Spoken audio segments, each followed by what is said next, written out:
जी हाँ दोस्तों, ये होने वाला semester 7 major paper 19 political science का महासंग्राम वीडियो दोस्तों। और इसमें आपको केवल और केवल मैं आपको 7 इंपॉर्टेंट क्वेश्चन बताएंगे, वही आपको एग्जाम में पढ़ करके जाना है। ठीक है, अगर आपको मैं सिलेबस दिखाऊं दोस्तों तो यहाँ पर ये आपका है सिलेबस।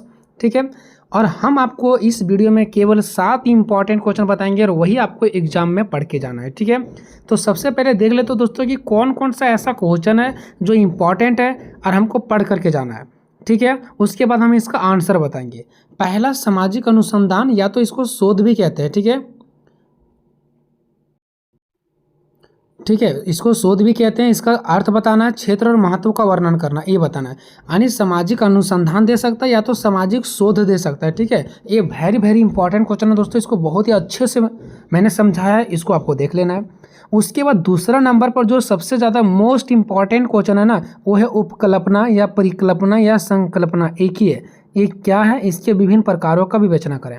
दूसरा मोस्ट इंपॉर्टेंट क्वेश्चन ये था। तीसरा जो आपका मोस्ट इंपॉर्टेंट क्वेश्चन है वो है आपका साक्षात्कार क्या है, इसकी विशेषताओं बोलो चाहे गुण बोलो, बात एक ही पड़ता है। इसका वर्णन करें, या तो साक्षात्कार को परिभाषित करें, इसके प्रमुख प्रकारों का वर्णन करें। तो ये साक्षात्कार से ही आपका बन जाएगा। उसके बाद नेक्स्ट क्वेश्चन नंबर 4 में हम चलते हैं। ठीक है, सामाजिक विज्ञान अनुसंधान में वस्तुनिष्ठता की समस्या का विश्लेषण करना है आपको। क्वेश्चन नंबर 5वां जो इंपॉर्टेंट क्वेश्चन है दोस्तों, वो है आपका निदर्शन या तो प्रतिदर्शन की परिभाषा दे तथा सामाजिक अनुसंधान में इसकी उपयोगिता के महत्व का वर्णन करें। या तो सीधे सीधे दे देगा निदर्शन से आप क्या समझते हैं, इसके प्रमुख प्रकारों का वर्णन करें। ठीक है, छठा जो आपका मोस्ट इंपॉर्टेंट क्वेश्चन है दोस्तों, वो है आपका अवलोकन क्या है, इसके प्रकार व गुण दोष का वर्णन करना है आपको। 7वां इंपॉर्टेंट क्वेश्चन है कि अनुसंधान विधियों से आप क्या समझते हैं, सामाजिक विज्ञान में प्रयुक्त प्रमुख अनुसंधान विधियां की विस्तृत वर्णन करें। ये 7 इंपॉर्टेंट क्वेश्चन है। इसके बाद अगर आपके पास थोड़ा बहुत समय बचता है, या तो 5 मार्क्स के लिए अगर मैं इंपॉर्टेंट क्वेश्चन बात करूं दोस्तों, तो अनुसंधान अभिकल्प की अवधारणा दे सकता है। एक अच्छे अनुसंधान अभिकल्प की विशेषता क्या होती है, इसके बारे में आपको बताना होगा। या तो प्रश्नावली की परिभाषा दें, इसके गुण व दोषों का वर्णन करें। तो जब ये मेरा 7 क्वेश्चन कंप्लीट हो जाएगा ना दोस्तों, तब ये सब क्वेश्चन को हम लोग देख लेंगे, वो भी शॉर्ट आंसर टाइप में 5 मार्क्स के लिए। ठीक है, और मैं उसमें आपको तरीका भी बता दूंगा कि अगर बाय द वे अगर यही सब क्वेश्चन 15 मार्क्स में भी आ जाता है तो कैसे बनाना है। लेकिन सबसे पहले जो आपका 7 क्वेश्चन ये आपका कंप्लीट होना चाहिए। और 7 क्वेश्चन अगर भी आप पढ़ करके जाते हो ना, तो 4 क्वेश्चन ही आपको कोई बनाना होता है। वहाँ पर 6 या 7 क्वेश्चन दिया रहता है, उसमें से कोई 4 ही बनाना होता है। तो 4 क्वेश्चन इन्हीं के अंदर से आपको देखने को मिलेगा। ठीक है, अब एक एक करके हम लोग क्या करेंगे, आंसर को देखेंगे। ठीक है, तो देखिए दोस्तों, अभी ये जो मैं आंसर बताऊंगा इस वीडियो में, केवल मैं आपको यहाँ पर 3 बताऊंगा। ठीक है, एक सामाजिक अनुसंधान वाला, उपकल्पना वाला और साक्षात्कार वाला। ये मेरा पार्ट 1 है। इसके बाद पार्ट 2 का वीडियो आएगा दोस्तों, उसमें से मैं 4, 5 करवाऊंगा, उसके बाद फिर 6, 7 करवाऊंगा। इस तरह से करके मैं आपको करवाऊंगा। ठीक है, यानी एक वीडियो में 3 क्वेश्चन या 2 क्वेश्चन, 3 क्वेश्चन या 2 क्वेश्चन, ऐसे कंप्लीट मैं आपको करवाऊंगा। ठीक है, क्योंकि और भी सारा सब्जेक्ट है, सारे का कंप्लीट कराना है। तो चलिए दोस्तों, ये तीनों क्वेश्चन देखते हैं। सामाजिक अनुसंधान शोध का अर्थ, क्षेत्र महत्व का वर्णन करें, उपकल्पना क्या है, इसके विभिन्न प्रकारों का वर्णन करना है, और एक साक्षात्कार वाला। ठीक है, हेलो दोस्तों, मेरा नाम रोहित और स्वागत है आप सभी को अपने यूट्यूब चैनल बीसी सेंटर में। तो आज की इस वीडियो में आपको हम बताने वाले हैं सामाजिक अनुसंधान या तो फिर सामाजिक शोध का अर्थ, क्षेत्र एवं महत्व की चर्चा करें। यही क्वेश्चन को आपके एग्जाम में चेंज करके दे सकता है कि सामाजिक अनुसंधान का अर्थ, परिभाषा, क्षेत्र, महत्व, विशेषता, कुछ भी दे सकता है। ठीक है, तो बस आपको यही आंसर लिखना है। और ये आंसर को मैं बहुत ही अच्छा तरीके से, बहुत ही आसान तरीके से मैंने आप सभी को बताना के लिए मैंने प्रयास किया आप सभी को। ठीक है, ताकि आप लोगों को अच्छे तरीके से समझ में आ जाए। ठीक है, थोड़ा मैंने लेट आया है। ठीक है, आपको ये वीडियो बहुत जल्दी देना चाहिए था, लेकिन मैंने आपको जल्दी नहीं प्रोवाइड करवा पाया। ठीक है, इसके लिए मैं क्षमा चाहूँगा। लेकिन जितना प्रयास होगा, मैं आपके एग्ज़ाम से पहले मैं चाहूँगा कि जितने सारे क्वेश्चन हैं इंपॉर्टेंट, वो मैं सब आपके लिए करवा दूँ। ठीक है, तो आपको क्या करना है, चैनल को सब्सक्राइब करके दोस्तों में शेयर करना, ताकि अधिक से अधिक लोगों तक पहुँचे, ताकि मैं देख पाऊँ कि अधिक से अधिक लोग देख पा रहे हैं, तो थोड़ा मुझे मोटिवेट हो। ठीक है, मैं खुद में क्या हूँ, मोटिवेट होंगे तभी आगे मैं वीडियो बना पाऊँगा। ठीक है, तो आपको वीडियो क्या करना है, शेयर करना है। क्योंकि दोस्तों आप सभी को पता है कि जब तक किसी भी व्यक्ति को, कोई भी ऐसा लोग नहीं है जिसको बिना मोटिवेशन का वो आगे बढ़ेगा। ठीक है, उसको मोटिवेशन मिलता है तभी वो आगे बढ़ पाते हैं। ठीक है, तो देखो हम इसको बहुत आसान तरीके से समझाने का प्रयास किया, ठीक है। यहाँ पे दो वर्ड है, सामाजिक अनुसंधान। देखो मैं आपको पहले ही समझा देना चाहता हूँ कि ये होता क्या है। देखो सामाजिक का मतलब दोस्तों आप सभी को पता है समाज से संबंधित, ठीक है। अनुसंधान का मतलब होता है, इसको इंग्लिश में बोलते हैं रिसर्च। अनुसंधान का मतलब होता है रिसर्च करना। सर्च मतलब ढूंढना और रिसर्च मतलब दोबारा ढूंढना, मतलब उस चीज़ों को दोबारा ढूंढना, ठीक है। अगर मान लो कि अगर हमें एग्जाम्पल के लिए आपको मैं बताऊं कि हम सभी को पता है कि दो व्यक्ति आपस में मिल के रहते हैं, ठीक है। ये हमारा मैंने ऑलरेडी पहले से सर्च किया हुआ चीज़ है। फिर से हम उसी पर रिसर्च करेंगे कि आखिर दो व्यक्ति एक साथ मिल करके रहते हैं तो उसमें कितना संबंध होता है, कैसे रहते हैं, ठीक है, कब संबंध टूट जाता है, तो उसी पर मैंने फिर से रिसर्च किया। तो ये हमारा सामाजिक अनुसंधान हो जाता है, ठीक है। यानी कि दोबारा समाज से संबंधित उसको क्या करना, दोबारा रिसर्च करना, ठीक है। तो देखो अब मैं आपको एक करके यहाँ पे मैं समझाऊंगा, ठीक है। सामाजिक अनुसंधान दो शब्दों से मिलकर बना है, ठीक है, सामाजिक और अनुसंधान। सामाजिक का अर्थ होता है समाज से संबंधित, सामाजिक का मतलब क्या होता है, समाज से संबंधित, और अनुसंधान को अंग्रेजी में रिसर्च कहते हैं, जिसका अर्थ होता है पुनः खोज करना। पुनः मतलब दोबारा खोज करना। रिसर्च, देखो रिसर्च मतलब दोबारा सर्च करना, है ना। सर्च मतलब सर्च करना और रिसर्च मतलब उसी चीज़ों को दोबारा सर्च करना, ठीक है। तो सामाजिक अनुसंधान का टोटल क्या हो जाएगा कि समाज से संबंधित पुनः खोज करना, यानी दोबारा खोज करना, बार बार खोज करना उसी चीज़ों को, ठीक है। यहाँ पे सिर्फ सर्च नहीं है, रिसर्च है, यानी अनुसंधान, यानी उसी चीज़ों को बार बार खोज करना हमारा क्या कहलाएगा, सामाजिक अनुसंधान कहलाएगा, ठीक है। अगर यहाँ तक आप सभी को समझ में नहीं आया होगा तो यहाँ से आप लोगों को बेटर तरीक़े से समझ में आने वाला है, ठीक है। अर्थात जब समाज से संबंधित किसी भी घटना का क्रमबद्ध तरीके से बार बार खोज किया जाता है तो उसे सामाजिक अनुसंधान कहते हैं। मतलब क्या कि जब समाज से संबंधित किसी भी घटना का क्रमबद्ध तरीके से मतलब एक सिस्टमैटिक तरीके से, ये नहीं कि जैसे तैसे खोज कर दिए। हम लोग कुछ भी चीज़ें करते हैं तो सिस्टमैटिक तरीक़ा से लिखते हैं, चाहे पढ़ते हैं, कुछ भी करते हैं तो एक सिस्टमैटिक तरीका होता है, ठीक है। तो जब भी कोई भी चीज़ समाज से संबंधित कोई भी घटना हो तो उसको जब हम लोग क्रमबद्ध तरीके से मतलब एक अच्छा सिस्टमैटिक तरीके से बार बार खोज करते हैं, मतलब बार बार मतलब क्या, रिसर्च करते हैं, दोबारा खोज करते हैं उसको, ठीक है, तो उसे हम लोग सामाजिक अनुसंधान कहते हैं उसको, ठीक है। यानी कि अतः हम कह सकते हैं कि सामाजिक अनुसंधान का अर्थ क्रमबद्ध विधियों के द्वारा सामाजिक घटना से संबंधित नवीन ज्ञान प्राप्त करना ही सामाजिक अनुसंधान है। मतलब वही ऊपर वाला ही बात यहाँ पे बताया गया है कि सामाजिक अनुसंधान क्या होता है, क्रमबद्ध तरीके से, क्रमबद्ध विधियों से, सिस्टमैटिक नियमों से क्या होता है, समाज का जितने सारे घटना होता है ना, वो सभी घटनाएं संबंधित नवीन ज्ञान प्राप्त करना होता है। नवीन ज्ञान मतलब मुझे उससे नया नया ज्ञान प्राप्त होता है। वो कैसे, देखो मान लो उसी चीज़ों पर हम रिसर्च करेंगे, दोबारा सर्च करेंगे, बार बार उसी पर हम सर्च करेंगे तो उससे हमें नया नया ज्ञान हमेशा क्या होगा, प्राप्त होता जाएगा, ठीक है। तो जो हमारा सामाजिक अनुसंधान होता है ना, इससे हमें क्या होता है पता है, नवीन ज्ञान की प्राप्ति होती है, नया नया ज्ञान हमारे अंदर आते हैं, ठीक है। हमारे मन में जो नया नया विचार होती है वो हमारे मन में पैदा होती है, ठीक है। तो इससे होती है, किससे, सामाजिक अनुसंधान से। तो आपको पूरा कंप्लीट समझ में आ गया होगा कि सामाजिक अनुसंधान का अर्थ क्या होता है, ठीक है। अब बात करते हैं सामाजिक अनुसंधान की परिभाषा। अब आप लोग का सवाल होगा कि इसमें तो सिर्फ बोला है अर्थ, ठीक है, उसके बाद इसका क्षेत्र और महत्व बोला है, फिर परिभाषा क्यों। तो देखो चाहे आपका सामाजिक अनुसंधान का अर्थ ही बोले क्यों, चाहे आपके सामाजिक अनुसंधान का परिभाषा ही क्यों ना बोले, चाहे क्षेत्रीय क्यों ना बोले, चाहे महत्व ही क्यों ना बोले, आपको अर्थ और परिभाषा लिखना ही पड़ेगा। क्योंकि देखो दोस्तों, क्वेश्चन आपको 20 नंबर में दे सकता है या तो 16 नंबर में, और इतने बड़े मार्क्स में अगर आपको क्वेश्चन देता है एग्जामिनर तो आपका ये दायित्व बनता है कि आप लोग अर्थ भी लिखो। मतलब उस क्वेश्चन को शुरू से लेकर के लास्ट तक हर कुछ उसमें बताना पड़ता है, हर कुछ मेंशन करना पड़ता है, ठीक है। अब देखते हैं सामाजिक अनुसंधान की परिभाषा। तो देखो अलग अलग विद्वान, जो अलग अलग लोग थे ना, वो उनके द्वारा परिभाषा अलग अलग तरीक़ा से दिया गया। तो पहला व्यक्ति यानी पहला जो विद्वान है मोजर के अनुसार से, ठीक है। देखिए दोस्तों, मोजर एक विद्वान है, इसने क्या कहा कि सामाजिक घटनाओं या समस्या, समाज का जो भी कुछ घटना हो सकता है या समस्या हो सकता है, के संबंध में नए ज्ञान प्राप्त करने के लिए की गई व्यवस्था व छानबीन। मतलब देखो, समाज का जितने सारे घटना होती है समाज में, या तो जितने सारे प्रॉब्लम समस्या होती है, उसके संबंध में नए नए ज्ञान प्राप्त करना, ताकि उस घटना को कैसे सॉल्व किया जाए, उस समस्या को कैसे सॉल्व किया जाए, इससे संबंधित जितने सारे न्यू क्या होती है, ज्ञान प्राप्त करने के लिए जो भी कुछ व्यवस्था का छानबीन होता है ना, वो हमारा सामाजिक अनुसंधान कहलाता है।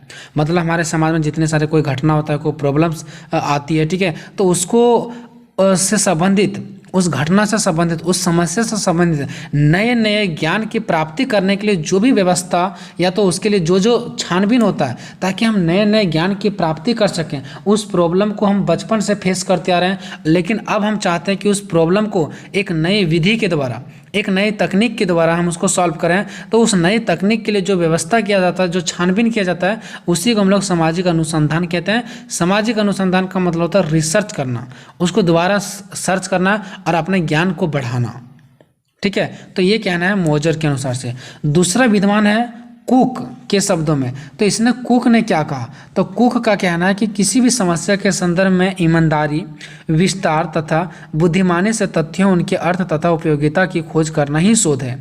मतलब शोध ही या तो फिर अनुसंधान, बात एक ही है। ठीक है, तो कुक ने कहा कि सामाजिक अनुसंधान क्या है, तो कुक ने कहा कि जो सामाजिक अनुसंधान है ना, वह किसी भी समस्या के संदर्भ में ईमानदारी, विस्तार और बुद्धिमानी से, यानी ईमानदारी से, विस्तार तरीका से और बुद्धिमानी से कोई भी तथ्य हो सकता है, उनके अर्थ तथा उपयोगिता की खोज करना। मतलब कोई भी चीज़ों को, कोई भी तथ्य को, समाज में जो भी कुछ भी घटना है, कोई भी तथ्य को ईमानदारी से और बुद्धिमानी से उस पर क्या करना, उसका अर्थ ढूंढना, उसका उपयोगिता को खोज करना ही हमारा क्या कहलाता है, सामाजिक अनुसंधान कहलाता है। ये किसका बात है, ये बात किसका कहना है, कुक का कहना है। ठीक है, कि ईमानदारी तरीका से, बुद्धिमानी तरीका से समाज में कोई भी तथ्य को खोज करना, उनके अर्थ को ढूंढना, उनकी उपयोगिता को खोज करना, यही हमारा क्या कहलाता है, हमारा सामाजिक अनुसंधान कहलाता है। ये किसका कहना है, कुक का कहना है। ठीक है, अब चलते हैं हिटने के अनुसार।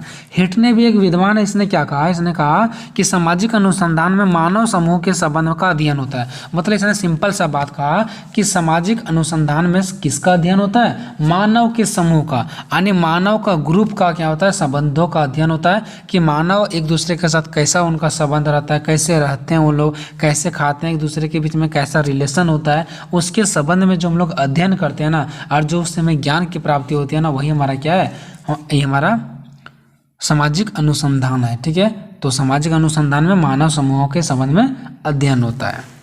अब बात करते हैं सामाजिक अनुसंधान की विशेषताएं। देखो दोस्तों, यहाँ पे विशेषताएं नहीं बोला गया, लेकिन फिर भी मैंने यहाँ पे लिखा हुआ है। ठीक है, और महत्व और विशेषताएं लगभग एक ही है। ठीक है, बट अगर आपको मान लो कि महत्व दे देता है, तो वहाँ पे आप लोग विशेषता और महत्व को एक मिला करके लिख सकते हो, या तो फिर विशेषताओं का अलग और महत्व को अलग लिख सकते हो। ठीक है, हालांकि अगर विशेषता आप लोग को नहीं बोला तो आप लोग एग्जाम में नहीं लिखोगे, चलेगा, लेकिन हम चाहते हैं कि कम से कम आपको आसान तरीके से, बिना माइंड पर प्रेशर लिए हुए आप लोग 5 पेज आराम से लिखो।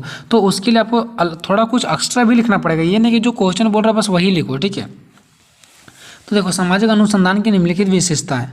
ठीक है, अब क्या क्या इसका विशेषता है।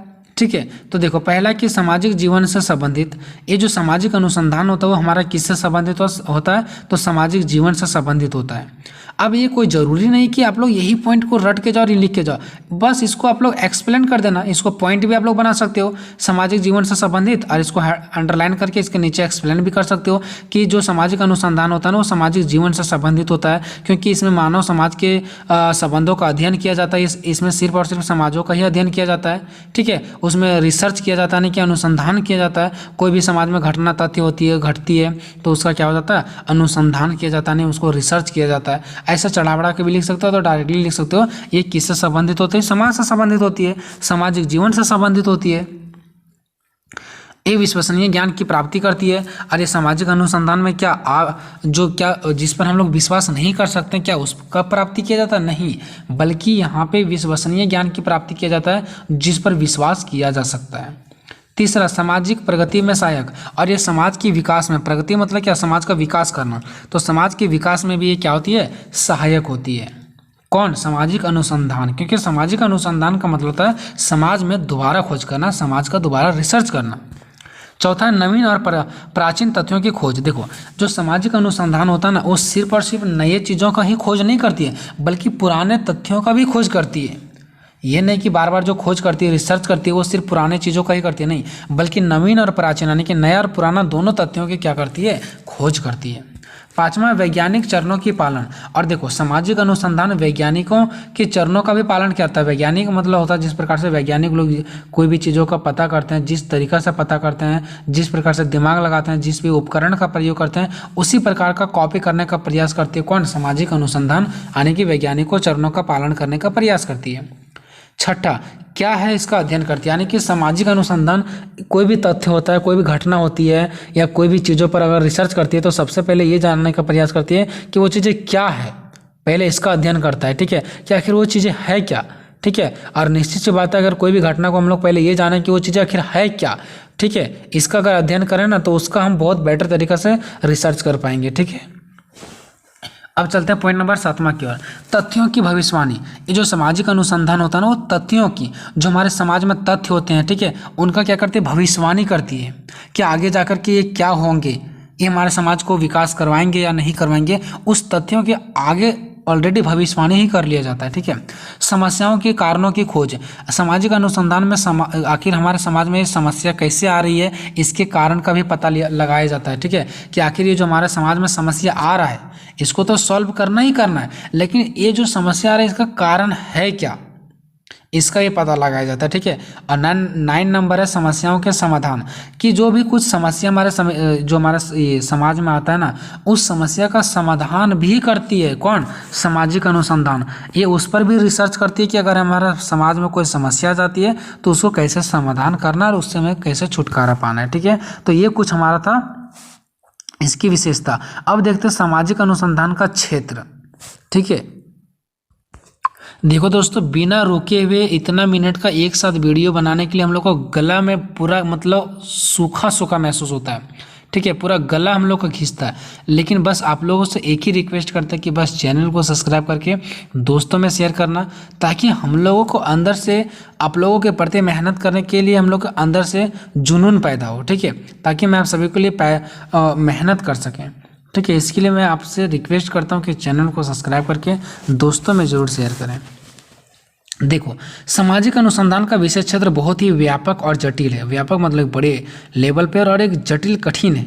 सभी प्रकार के समाज हो चाहे सामाजिक घटना हो, इसके अध्ययन क्षेत्र के अंतर्गत ही आते हैं। अन्य समाज में जितने भी सारे कुछ प्रकार के घटना हो रही है, समस्याएं हो रही है, ये सब चीज़ें ये जो अध्ययन होते हैं ना, किसके अंतर्गत आते हैं, तो ये हमारे इसी के यानी कि सामाजिक अनुसंधान के क्षेत्र के अंतर्गत ही आते हैं। अगर मैं कुल मिलाकर के बोलूँ तो सामाजिक अनुसंधान का निम्न क्षेत्र है जो इस प्रकार है। इसका कौन कौन सा क्षेत्र है, तो बहुत सारे क्षेत्र है, देखते हैं कौन कौन सा क्षेत्र है। पहला, नए सिद्धांतों से संबंधित अनुसंधान। मतलब ये जो सामाजिक अनुसंधान है ना, वो एक नए सिद्धांतों से संबंधित अनुसंधान है। ये नए सिद्धांत पे डिपेंड होते हैं, ठीक है। देखो कैसे सामाजिक अनुसंधान का क्षेत्र उन विषयों के अध्ययन से भी संबंधित है जिनकी सहायता से अध्ययन के नए आयामों ढूंढा जा सके तथा नए सिद्धांतों के प्रतिपादित किया जा सके। मतलब क्या, क्षेत्र का मतलब होता है कहाँ तक फैला हुआ है, सामाजिक अनुसंधान कहाँ तक फैला हुआ है, तो ये नए सिद्धांतों तक फैला हुआ, नहीं, नए सिद्धांतों की तक खोज करती है अनुसंधान, ठीक है। क्या करती है उन विषयों का भी अध्ययन करती है जिनकी सहायता से अध्ययन के एक नए आयामों ढूंढा जा सके। मतलब ताकि क्या किया जा सके, एक नया चीज़ ढूंढा जा सके जिसके माध्यम से हम लोग उसके अध्ययन को सरल बना सकें। कोई भी चीज़ों को अगर रिसर्च कर रहे हैं तो उसको अच्छे से हम लोग क्या करें, उसको ढूंढ पाए। नए चीज़ों का क्या किया जाता है, रिसर्च किया जाता है तथा नए सिद्धांतों का प्रतिपादन किया जाता है, ठीक है। नए सिद्धांत का भी प्रतिपादन, नए सिद्धांत को भी लाया जाता है। दूसरा, पुराने सिद्धांतों के सत्यापन से संबंधित अनुसंधान, यानी पुराने सिद्धांतों को सत्यापन करने का प्रयास करते हैं। सत्यापन का मतलब होता है प्रूफ, वेरीफाई करने का प्रयास करते हैं उसको। जो पुराने सिद्धांत है उसको वेरीफाई, कि वो पुराने जो सिद्धांत है वो सही है या गलत है, उसको वेरीफाई करने का प्रयास करती है। यानी सामाजिक अनुसंधान के द्वारा केवल नए सिद्धांतों का प्रतिपादन ही नहीं किया जाता है कि सिर्फ नए सिद्धांतों का ही खोज किया जा रहा है, नहीं, बल्कि इसके द्वारा कभी कभी पुराने सिद्धांतों का भी जाँच किया जाता है कि पुराना सिद्धांत किस हद तक सही या गलत है, ठीक है। तो ये पुराने सिद्धांतों का भी क्या करती है, सत्यापन करती है, मतलब उनकी जांच करती है, ठीक है।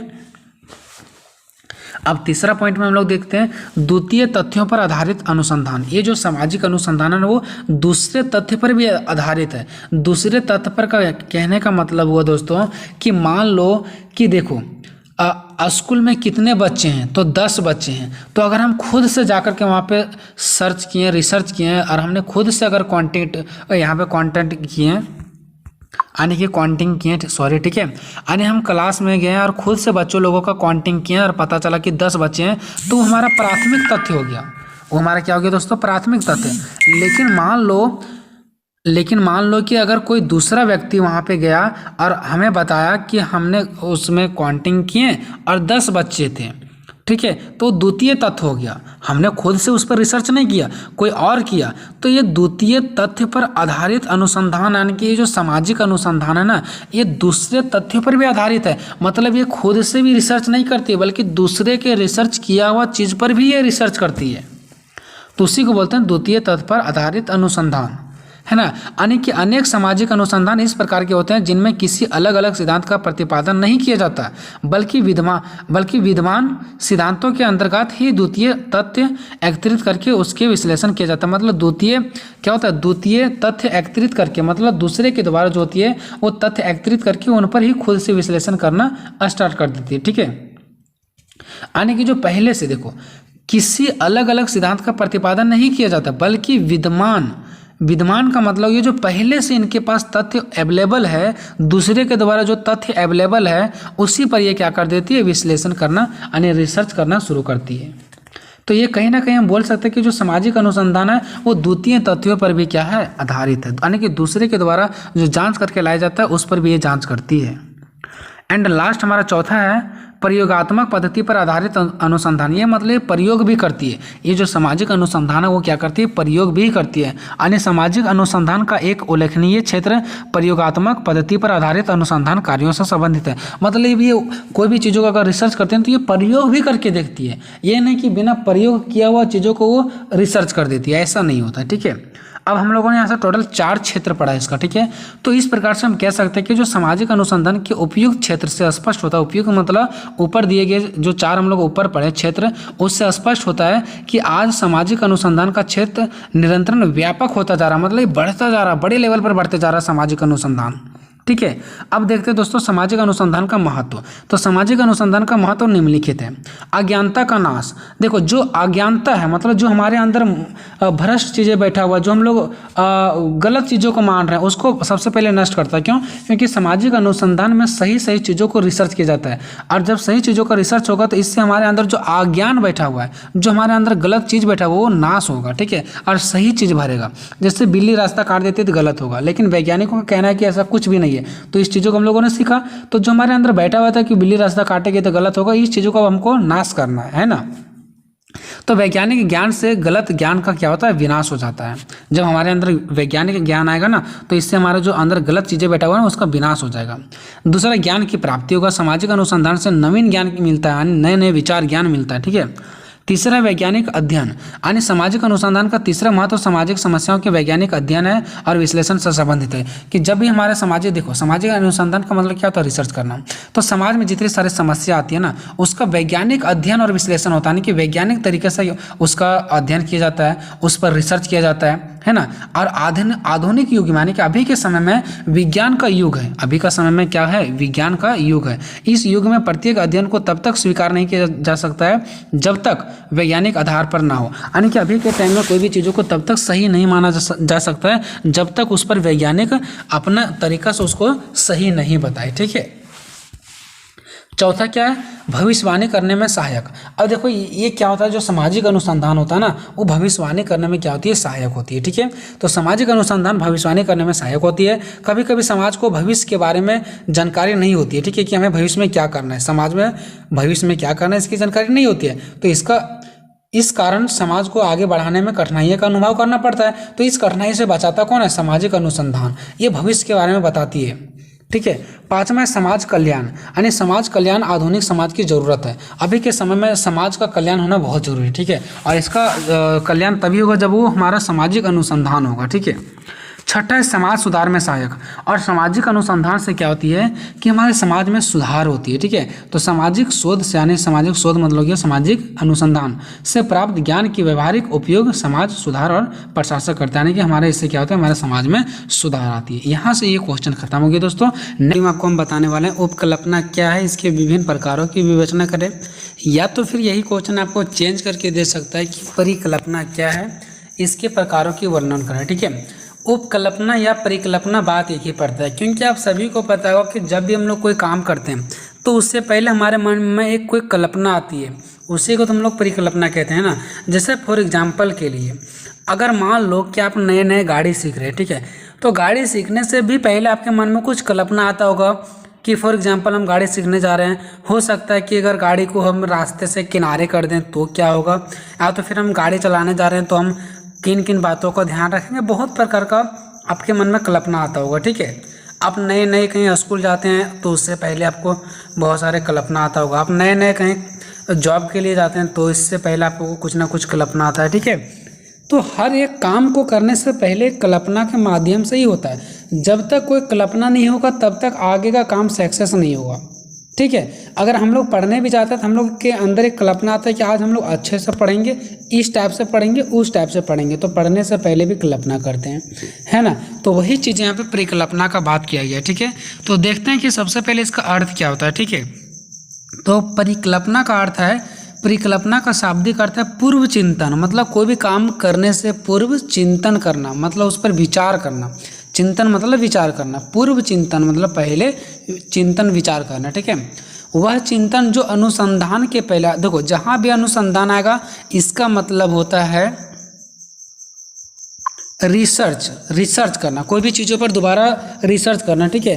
तो वह चिंतन जो अनुसंधान के पहले किया जाता है उपकल्पना कहा जाता है। मतलब देखो, वह चिंतन, वह विचार जो अनुसंधान यानी रिसर्च के पहले, कोई भी चीज़ों पर अगर हम रिसर्च कर रहे हैं, ठीक है, छानबीन कर रहे हैं, तो उससे पहले जो हमारे मन में कल्पना आती है ना, उसी को हम लोग उपकल्पना कहते हैं, ठीक है। यानी वैसा विचार जो हम लोग रिसर्च करने से पहले किया जाता है, ठीक है। मान लो कि हमें कोई भी चीज़ों पर रिसर्च करना है, ठीक है, कि हमें नोट्स कैसे बनाना है, ठीक है, इस चीज़ पर हम क्या कर रहे हैं, रिसर्च कर रहे हैं, अनुसंधान कर रहे हैं। अनुसंधान मतलब ही होता है इंग्लिश में रिसर्च।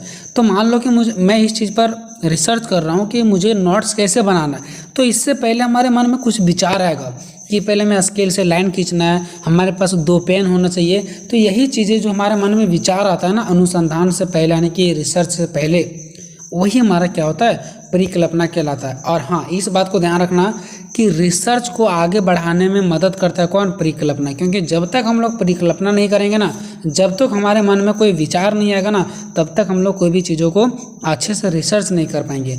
तो अनुसंधान जो टिका हुआ है, यानी रिसर्च जो टिका हुआ है, वो टिका हुआ परिकल्पना पर, यानी कि कल्पना पे, ठीक है। तो ये हो गया आपका। अब यहाँ पे देखते हैं नीचे, वैज्ञानिक पद्धति के विभिन्न चरणों में उपकल्पना का प्रथम स्थान आता है। देखो, जितने भी सारे वैज्ञानिक पद्धति के विभिन्न चरण जो वैज्ञानिक लोग प्रयोग करते हैं, वो उपकल्पना का ही प्रयोग करते हैं। क्योंकि वैज्ञानिक लोग नए नए चीज़ों का क्या करते हैं, आविष्कार करते हैं, उस पर नए नए चीज़ों पर रिसर्च करते हैं। तो कहीं ना कहीं रिसर्च करने से पहले उन पर वो विचार करते होंगे।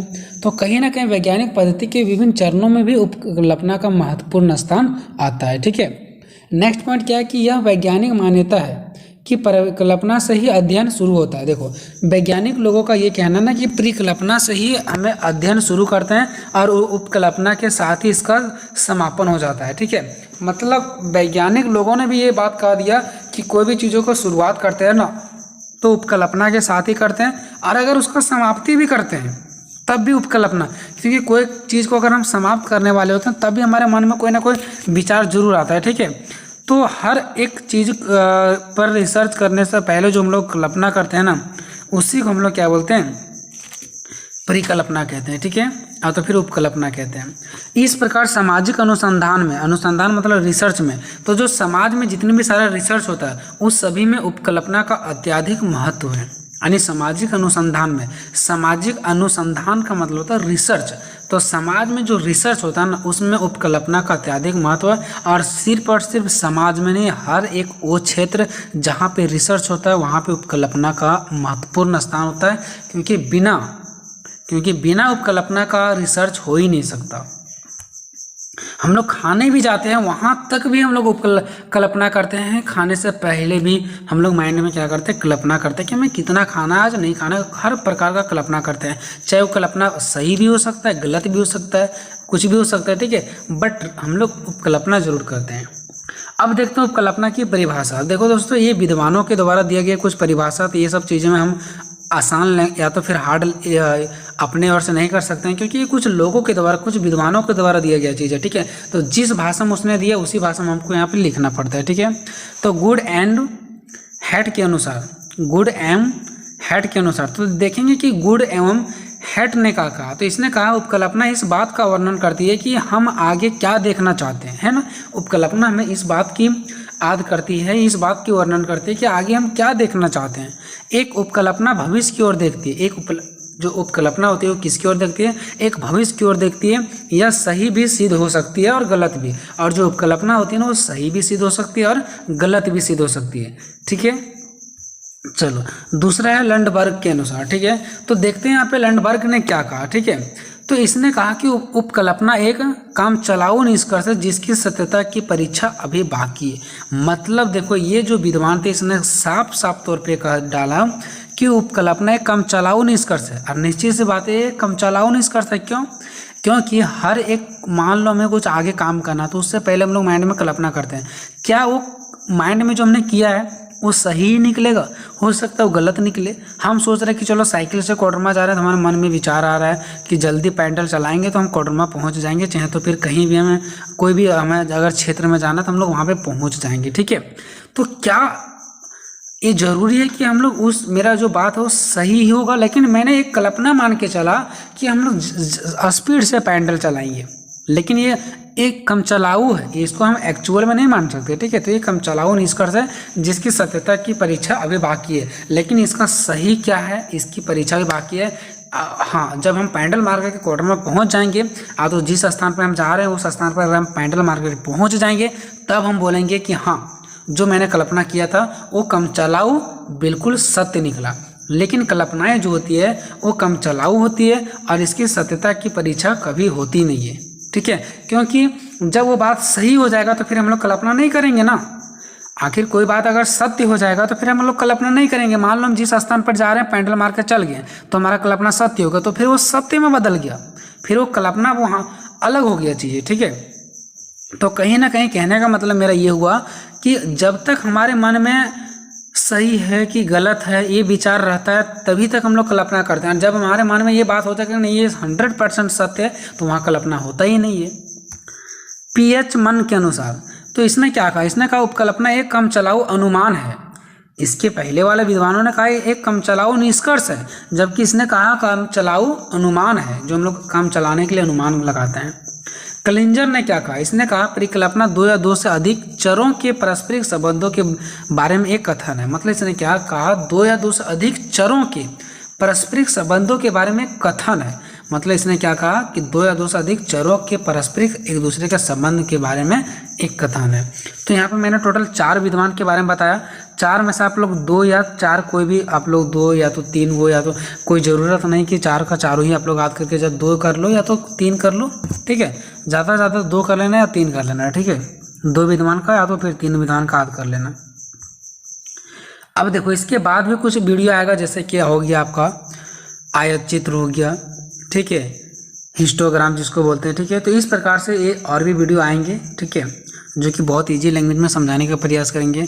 बस आपका टोटल जितने सारा क्वेश्चन है उसमें से जो सबसे ज़्यादा हार्ड क्वेश्चन है वो यही आपका उपकल्पना। हार्ड भी नहीं है, लेकिन एक सबसे ज़्यादा उनमें से भी अगर मैं देखूँ तो उसमें से भी यही हार्ड है, बाकी सारे यही है, ठीक है। उपकल्पना के प्रकार या वर्गीकरण, इसके प्रकार क्या, तो विभिन्न विद्वानों ने अलग अलग आधारों पर उपकल्पना को अलग अलग वर्गों में विभाजित किया, ठीक है। पहला सरल उपकल्पना, ठीक है, सरल उपकल्पना, तो वह उपकल्पना जो जटिल ना होकर सरल होती है उसे हम लोग बोलते हैं सरल उपकल्पना। ये हमारा इसका प्रकार के अंदर आएगा, ठीक है। अगर सरल उपकल्पना पूछा जाएगा तो ये वैसे उपकल्पना होती है जो सरल होती है, जटिल नहीं होती है। और जटिल उपकल्पना क्या होती है, वह उपकल्पना जो जटिल होती है। वेरी सिंपल है। चलते हैं पॉइंट नंबर 3 की ओर। अनुभवित, अनुभवित, अनुभवित का मतलब होता है वैसा कल्पना जिसमें हम मेरा अनुभव है, पहले से हमें अनुभव है, जैसे गरीबों के कारण अशिक्षा, कि हम लोग गरीब हैं इसलिए हमारा अशिक्षित हैं, गरीब लोग ही अशिक्षित होते हैं, पढ़ नहीं पाते हैं। तो इस चीज़ों को कहीं संविधान में लिखा नहीं गया है स्पष्ट रूप से कि गरीब आदमी ही अशिक्षित होता है। हो सकता है कि वे व्यक्ति पढ़ने में कमजोर हो सकता है वो व्यक्ति पढ़ने में इंटरेस्ट नहीं रखते होंगे, ये भी कारण हो सकता है। लेकिन मेरा कहीं ना कहीं अनुमान कह रहा है, मेरा अनुभव कह रहा है कि गरीबी के कारण ही अशिक्षा है। तो ये भी एक मेरा अंदर कल्पना है, सही भी मेरा कल्पना हो सकता है, गलत भी हो सकता है, क्योंकि हो सकता है उस व्यक्ति को पढ़ने में अच्छा नहीं लगता होगा, तो फिर उसका गरीबी कहाँ से अशिक्षा का कारण बनेगा। तो अनुभवी कल्पना का कहने का मतलब ये जो हम लोग को कुछ अनुभव है पहले से, उसके बारे में हम लोग कुछ अनुभव करते हैं कि जैसे गरीब ही अशिक्षा का कारण है, जो लोग तंबाकू खाते हैं वो मर जाते हैं, इस प्रकार से हम लोग देखते आ रहे हैं और धीरे धीरे कुछ मतलब हमारे अंदर आइडिया है उसके बारे में, अनुभव है, तो उसको बोलते हैं अनुभवी कल्पना। ठीक है, यह वे कल्पनाएं हैं जिनका संबंध सामान्य जीवन में प्रचलित विचार एवं व्यवहार से होता है। जैसे जैसे ग्रामीण और शहरी क्षेत्रों में विवाह संबंधित उम्र कम या अधिक है, इसे सभी जानते हैं और मानते हैं। यह सत्य और असत्य कुछ भी सिद्ध हो सकती है, गरीब के कारण अशिक्षा। देखो यहाँ पे मैंने 2 एग्जाम्पल लिए, एक शहर का और एक ग्रामीण का शादी के बारे में, और दूसरा गरीब के कारण अशिक्षा। यहाँ पे 2 एग्जाम्पल लिए। ठीक है, तो देखो यहाँ पे अनुभव के बारे में आपको सिर्फ इतना ही लिखना है कि यह वे कल्पनाएं होती है जिसके संबंध मानव जीवन के प्रचलित विचार एवं व्यवहार से होती है। एग्जाम्पल यहाँ पे 2 देना आपको, जैसे ग्रामीण और शहरी में हम लोग देखते हैं ग्रामीण लोगों में जल्दी शादी कर दिया जाता है, जबकि शहरी क्षेत्रों में बहुत ही अधिक उम्र के बाद शादी किया जाता है। ठीक है, तो यहाँ पे हम ये नहीं कह सकते हैं कि मतलब 18 उम्र में अगर शादी करने का एक होता है या तो फिर 21 में, तो ग्रामीण इलाकों में हम लोग बहुत दिनों से अनुभव कर रहे हैं कि ग्रामीण इलाकों में जल्दी कर दिया जा रहा है और शहरी क्षेत्रों में कम बहुत देर से कर दिया जा रहा है। ठीक है, तो हम ना तो ग्रामीण क्षेत्रों के अकॉर्डिंग हम कोई चीज़ों को सत्य मान सकते हैं, ना तो हम शहरी क्षेत्रों के अंतर्गत कोई भी चीज़ों को सत्य या असत्य कह सकते हैं। लेकिन हम एक अनुभव जो किए हैं इतना दिन से, वो चीज़ें मैं यहाँ पे दिखाने का प्रयास करते हैं। ठीक है, गरीबी को कारण अशिक्षा हम लोग अनुभव किए हैं, बहुत दिनों से देखा कि गरीब के कारण अशिक्षा होता है, लेकिन ये सत्य है असत्य इसके बारे में हम कुछ कह नहीं सकते हैं।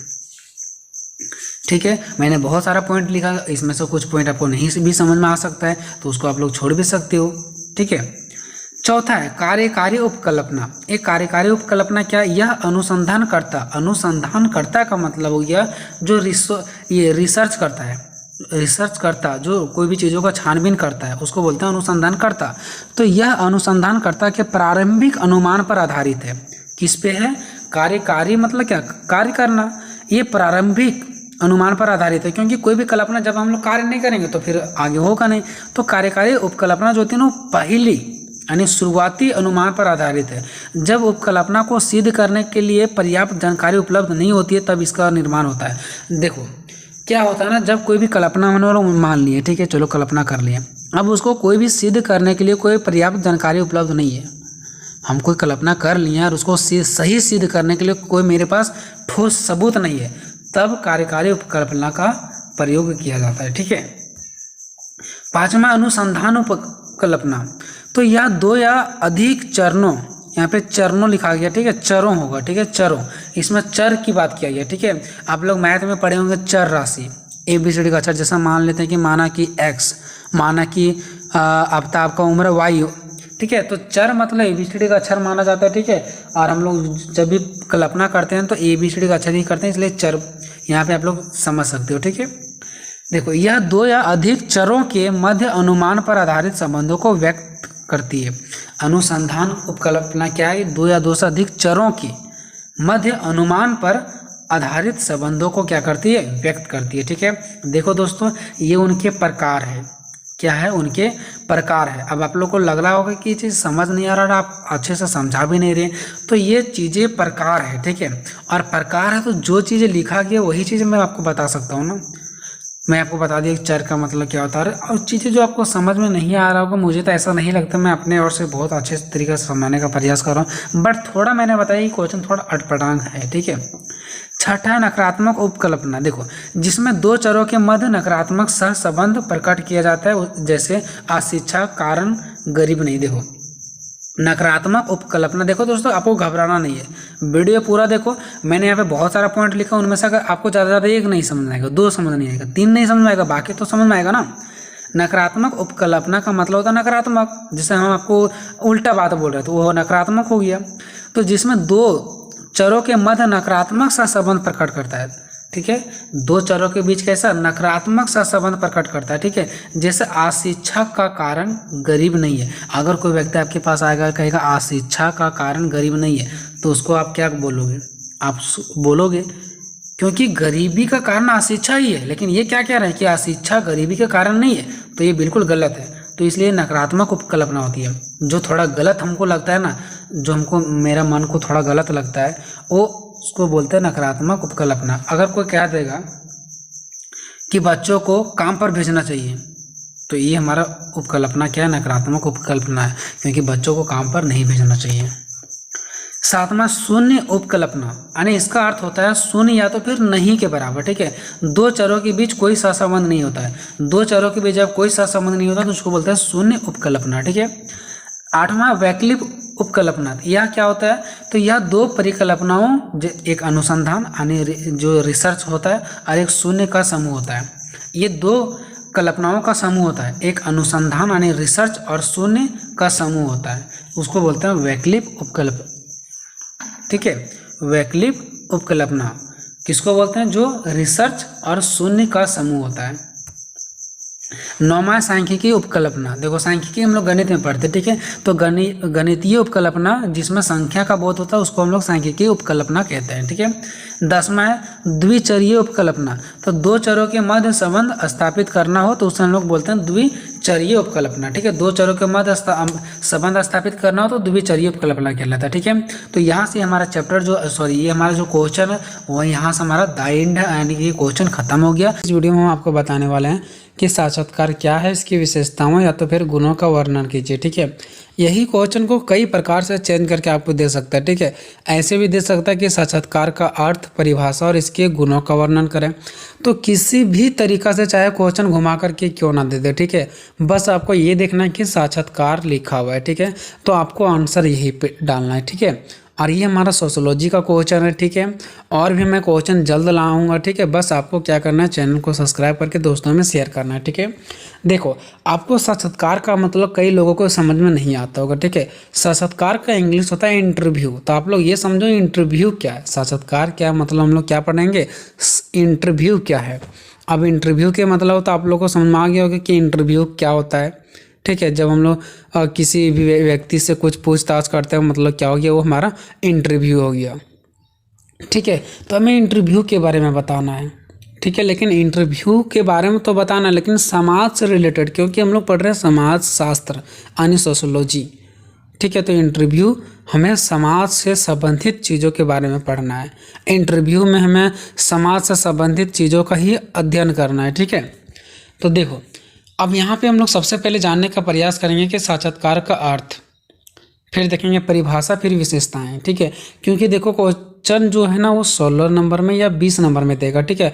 तो सिर्फ और सिर्फ आप ऊपर ऊपर उड़ जाओगे ऐसा नहीं होता है, कम से कम 4-5 पेज में आंसर होना चाहिए, ठीक है।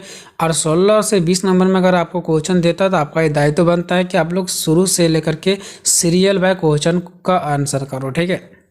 तो साक्षात्कार का अर्थ क्या होता है? देखो, साक्षात्कार शब्द अंग्रेजी शब्द इंटरव्यू का हिंदी रूपांतरण है।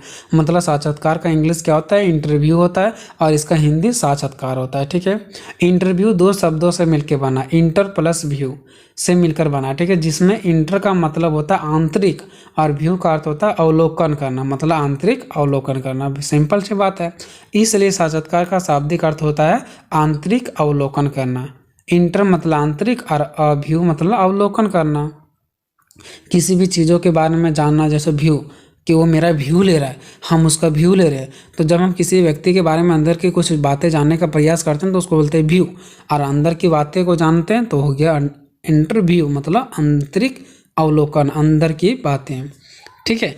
तो इसका मतलब होता है साक्षात्कार का मतलब यानी इंटरव्यू का मतलब, ठीक है। अब अगर मैं और दूसरे शब्दों में कहें तो सामान्यतः दो या दो से अधिक व्यक्तियों द्वारा किसी विशेष उद्देश्यों से आमने सामने की गई बातचीत को साक्षात्कार कहा जाता है, यानी इंटरव्यू कहा जाता है। मतलब देखो, सामान्यतः दो या दो से अधिक व्यक्ति, क्योंकि जब भी इंटरव्यू होगा ना तो दो या दो से अधिक व्यक्ति ही रहेंगे, क्योंकि एक व्यक्ति के अंतर्गत इंटरव्यू नहीं हो सकता, क्योंकि एक पूछने वाला रहता है तो एक बताने वाला रहता है। ठीक है, ठीक है। तो दो या दो से अधिक व्यक्तियों द्वारा किसी विशेष उद्देश्य से, यानी कोई ना कोई विशेष उद्देश्य से, मतलब कोई में फालतू का इंटरव्यू पूछेगा क्या, उसका कुछ ना कुछ उसके पीछे उद्देश्य होगा। जैसे मान लो अभी मीडिया वाले किसी व्यक्ति के मुंह में जाकर के माइक लगा देते और पूछते हैं कि क्या आप इस घटना के बारे में जानते हैं, क्या ये जो एक्सीडेंट हुआ इसके बारे में जानते हैं, ताकि वो उसके उद्देश्य ये है कि उस घटना के बारे में जान सके। ठीक है, तो कोई ना कोई उद्देश्य रहता है। ठीक है, तो किसी विशेष उद्देश्य से आमने सामने की गई बातचीत, क्योंकि वहाँ पे दो भी व्यक्ति हो सकते हैं, दो से अधिक भी हो सकते हैं। ठीक है, तो आमने सामने जो बातचीत किया जाता है उसे हम साक्षात्कार कहते हैं।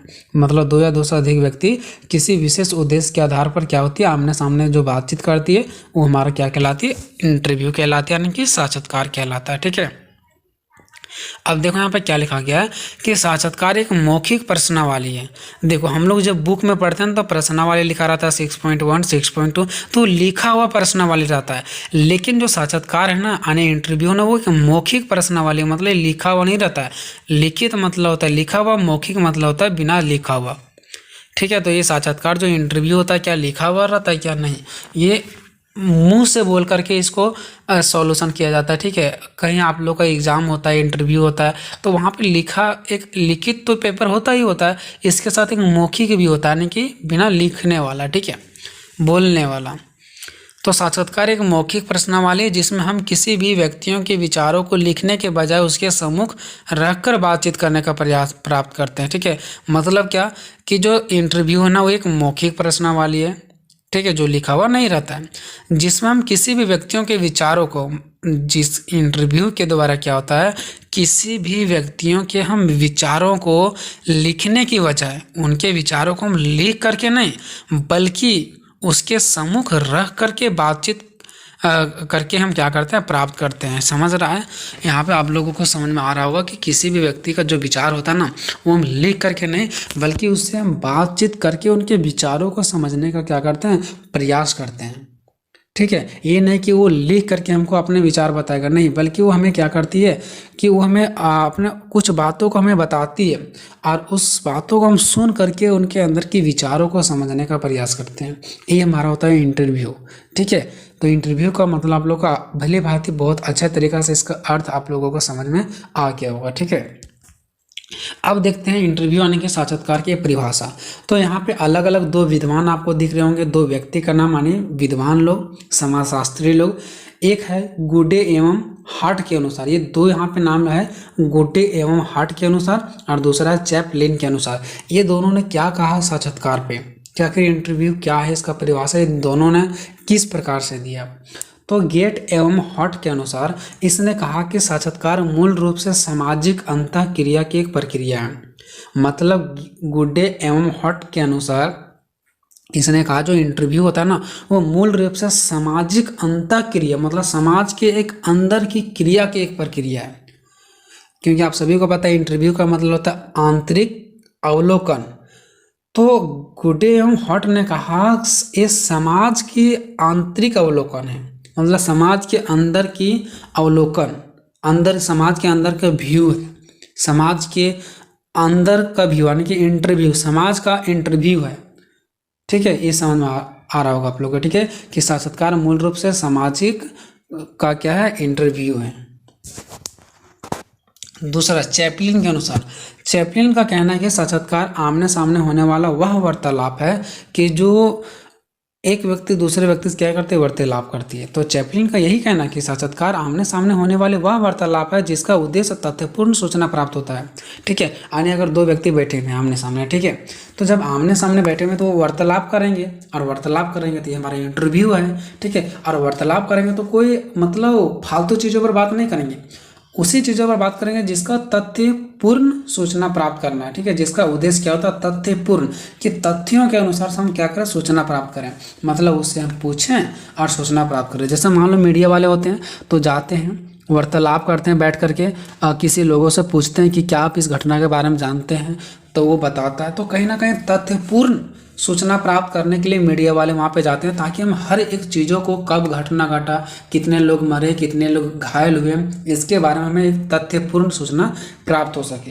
तो इसके लिए क्या होता है, आमने सामने वाले क्या होता है, साक्षात्कार आमने सामने होने वाले एक वार्तालाप है। आमने सामने बैठ करके बातें करते हैं, भले लोगों मीडिया वाले खड़े होकर के भी बात करते हैं, बट आमने सामने क्या होते हैं, आमने सामने खड़े होकर के या तो फिर बैठ करके किसी भी तरीक़ा से वो एक वार्तालाप होता है, जिसका उद्देश्य क्या होता है कि हम तथ्यपूर्ण सूचना को, मतलब सही सही सूचना को क्या कर सकें, प्राप्त कर सकें।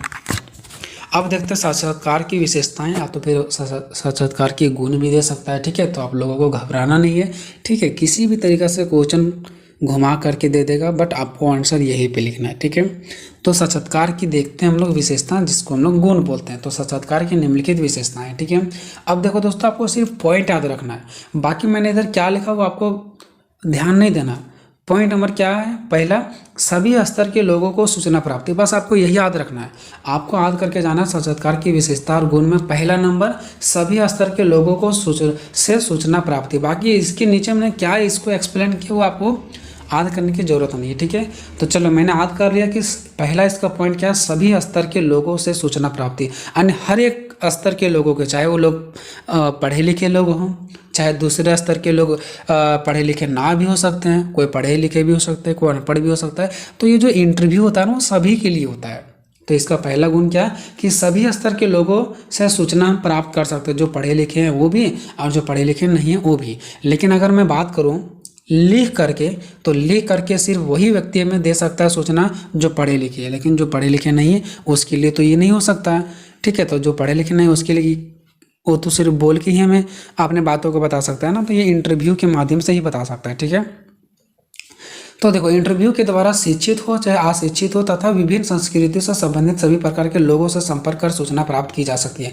मतलब कोई व्यक्ति चाहे पढ़े लिखे हो, चाहे कोई व्यक्ति पढ़े लिखे ना हो, चाहे उनका संस्कृति अलग हो, उनकी भाषा अलग हो, किसी भी तरीक़े से हो, अगर वो लिख करके भी नहीं कर पा रहे ना, तो वो अलग अलग लोगों द्वारा हम क्या कर सकते हैं, सूचना को प्राप्त कर सकते हैं। किसके द्वारा, इंटरव्यू के द्वारा कर सकते हैं। क्योंकि इंटरव्यू करता मतलब जो इंटरव्यू लेता है, ठीक है।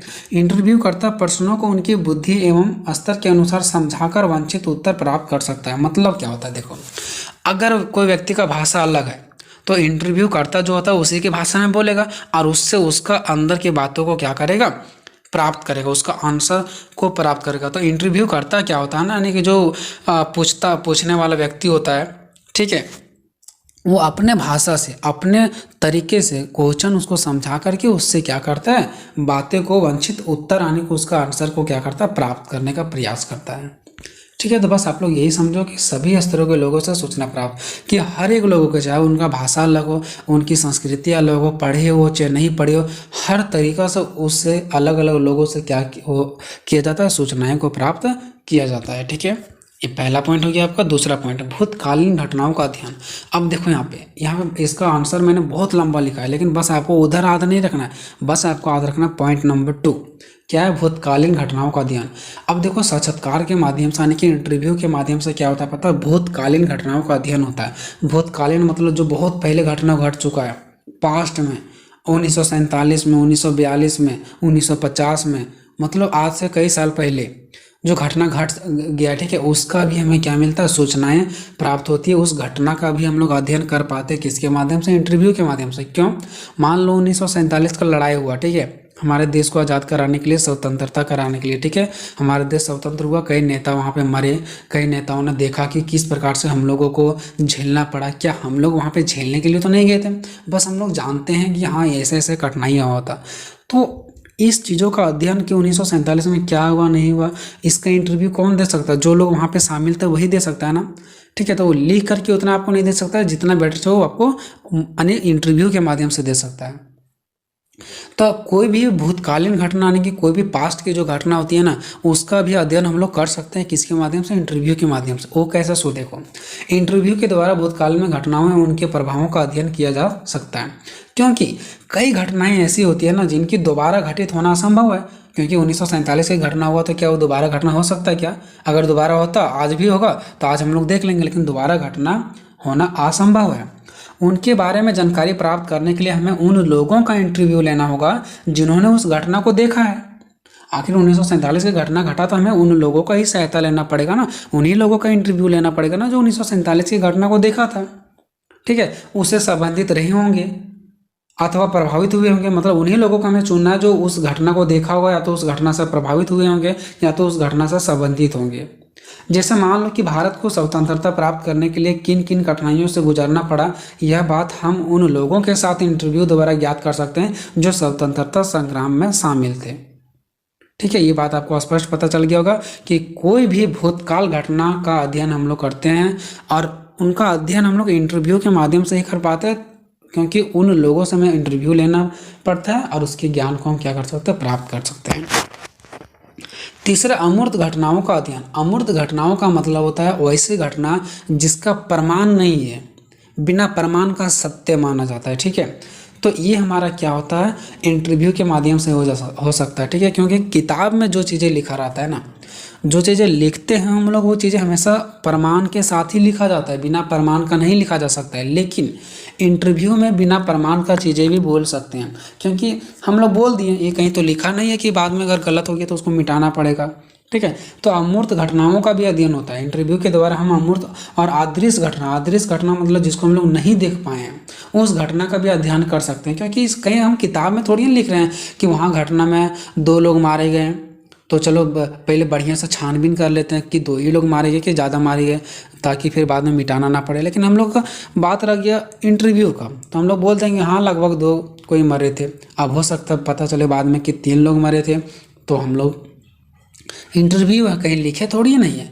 हाँ, अगले बार जहाँ बोलना होगा वहाँ बोल देंगे 3 लोग मरे थे। ठीक है, देखो दोस्तों, एक घटना में हम आपको समझाने का प्रयास कर रहे हैं, ठीक है, बट आपको माइंड नहीं करना है कोई घटना में 2 मरे थे 3 मरे थे, ऐसा कोई बात नहीं। बस मैं आपको समझाने का प्रयास कर रहा हूँ ताकि आपको बेटर तरीके से समझ में आ सके। ठीक है, अब चौथा, पारस्परिक प्रेरणा। पारस्परिक प्रेरणा क्या है, तो देखो इंटरव्यू में काम, देखो यहाँ पे काम लिखा गया। ठीक है, इंटरव्यू में कम से कम 2 व्यक्ति रहते हैं। कौन कौन? एक इंटरव्यू करता यानी जो पूछता है, तथा दूसरा सूचना दाता यानी कि जो बताता है। ठीक है, आमने सामने होते हैं, अतः वे परस्पर एक दूसरे को प्रेरित करते हैं, प्रोत्साहित करते हैं और प्रभावित करते हैं। मतलब हर एक, जब हम आपको पूछ रहे हैं, आप हमको बता रहे हैं, तो एक दूसरे से हम लोग में मिल हो जाता है। ठीक है, मिल मिलाव हो जाता है, पारस्परिक संबंध बन जाता है, हम एक दूसरे को प्रेरित करना स्टार्ट करते हैं। ठीक है, वो हमसे क्वेश्चन पूछता है तो उसका क्वेश्चन हमको प्रेरित करता है कि हम उसका क्वेश्चन का आंसर बताएं।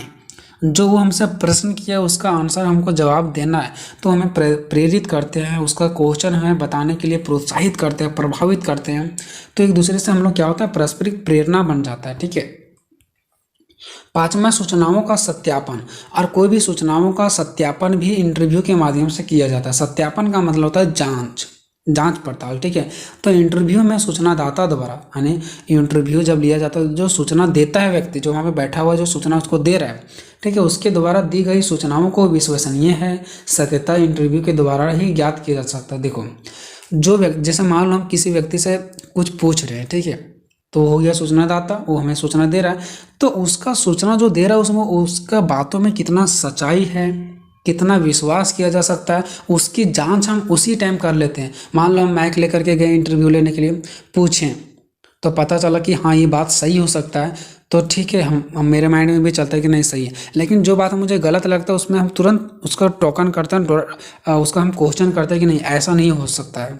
ठीक है, तो मतलब अलग अलग तरीक़ा से, तो हम लोग इंटरव्यू के माध्यम से ही हम लोग उसका सच्चाई का, विश्वसनीय का हम लोग क्या करते हैं, जांच करते हैं। आप लोग जानते होंगे कि बहुत लोग, कोई व्यक्ति मरे जा रहा है उसका वीडियो बनाता है, तो हम लोग कमेंट नहीं करते हैं कि अगर वो वीडियो बनाने से पहले अगर उसका मदद करता तो शायद वो व्यक्ति नहीं मरते।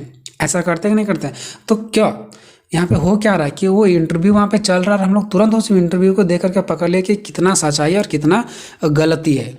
ठीक है, तो उसी टाइम इंटरव्यू के दौरान ही हम लोग सच्चाई और तो झूठाई का क्या कर सकते हैं, हम लोग उसका ज्ञान प्राप्त कर सकते हैं, उसका सच्चाई का बारे में जान सकते हैं। ठीक है, 6वां पॉइंट, अलग अलग सूचनाओं की प्राप्ति। देखो, अलग अलग सूचनाओं को हम लोग प्राप्ति कर सकते हैं। कैसे? देखो, इंटरव्यू के द्वारा विभिन्न प्रकार के सूचनाओं से कई प्रकार की सूचनाओं प्राप्त की जा सकती है। देखो, इंटरव्यू के द्वारा विभिन्न प्रकार के सूचनादाताओं द्वारा, अब ऐसा थोड़ी नहीं कि दुनिया में एक ही सूचनादाता है, मतलब एक ही कोई हमें सूचना देने वाला है, और भी कोई व्यक्ति सूचना देने वाला होगा, और कोई व्यक्ति सूचना देने वाला होगा। तो अलग अलग सूचनादाताओं द्वारा अलग अलग प्रकार की सूचनाएं प्राप्त किया जा सकता है। सातवां प्रत्यक्ष संबंध। अब देखो साक्षात्कार में प्रत्यक्ष संबंध बनता है, ऐसा नहीं कि एक व्यक्ति दिल्ली में है तो एक व्यक्ति कहीं दूसरे हजारीबाग में है और यहाँ से इंटरव्यू लिया जा रहा है, नहीं। साक्षात्कार में क्या होता है, इंटरव्यू में क्या होता है, दोनों व्यक्ति आमने सामने रहते हैं, यानी प्रत्यक्ष संबंध रहते हैं, यानी सटे हुए रहते हैं, ठीक है, ऐसा समझो। तो साक्षात्कार में अनुसंधान करता मतलब कि रिसर्च करता, मतलब वही जो व्यक्ति इंटरव्यू लेता है, ठीक है, आने की इंटरव्यू करता, ठीक है, साक्षात्कारता। तो साक्षात्कार में क्या होता है, आने की जो इंटरव्यू लेने वाले व्यक्ति रहते हैं और सूचना देने वाले व्यक्ति रहते हैं, इन दोनों के बीच आमने सामने के संबंध प्रत्यक्ष रूप से स्थापित होते हैं, ठीक है। आठवां पॉइंट है दोस्तों, दो या दो से अधिक व्यक्ति जरूरी। देखो यहाँ पे शादी लिखा गया, ठीक है, थोड़ा सा मिस्टेक हुआ जल्दी में, ठीक है। यहाँ होगा दो या दो से अधिक व्यक्ति जरूरी, क्योंकि इंटरव्यू तभी होगा जब दो या दो से अधिक व्यक्ति होंगे, एक व्यक्ति होंगे तो नहीं होगा, कम से कम दो या दो से अधिक व्यक्ति, ठीक है। तो इस वार्तालाप के लिए दो या दो से अधिक व्यक्तियों का होना जरूरी है, ठीक है। 9 पॉइंट है छात्रों की भावनाओं को समझना। इंटरव्यू के दौरान हम लोग छात्रों की भावनाओं को समझ सकते हैं, है ना। साक्षात्कार द्वारा छात्रों की आंतरिक भावना की, छात्रों के अंदर में क्या है, हम उसको पूछेंगे कि आप कितना में पढ़ने में तेज हैं, आपको क्या तकलीफ है वो बताएगा। तो कहीं ना कहीं इंटरव्यू के माध्यम से क्या पता चलता है, उनके अंदर की क्वालिटी पता चलता है। हम लोग IAS वगैरह का एग्जाम देते हैं, ठीक है, तो हमें क्या होता है, इंटरव्यू लिया जाता है ताकि वो देखता है कि क्या ये हमारा जिला को, हमारे जो क्षेत्र है उसको चलाने के लिए इसके अंदर है एबिलिटी या नहीं है, तो हमें जांच करने का प्रयास करता है, ठीक है। इसी प्रकार से जब हम छात्रों से इंटरव्यू लेते हैं तो हमें छात्रों की आंतरिक भावना, अंदर की भावनाओं को स्पष्ट किया जाता है कि अंदर की भावना में उनकी क्या है, नहीं है, उसके बारे में हमें पता चलता है, जो किसी अन्य पद्धति द्वारा संभव नहीं है कि हम विद्यार्थियों के अंदर की भावना जान सकें, बस एक ही माध्यम है, इंटरव्यू। 10 नंबर है सरल एवं उपयोगी। देखो यह विधि जो है वो सबसे ज़्यादा सरल है एवं उपयोगी है, ठीक है। तो यहाँ से ये आपका जो है क्वेश्चन नंबर दूसरा, साक्षात्कार क्या है, ये अर्थ क्या है, इसका परिभाषा क्या है, इसका विशेषता क्या है, गुण क्या है, सभी चीज़ों के बारे में हम लोगों ने जानने का प्रयास किया, ठीक है। आई होप कि आप लोग अच्छे से पढ़ रहे होंगे और आप लोग का एग्जाम भी बहुत अच्छा जाने वाला है, ठीक है। आगे हम नेक्स्ट क्वेश्चन बहुत ही जल्द के साथ आप सभी को मिलेंगे, तब तक जय हिंद, जय भारत।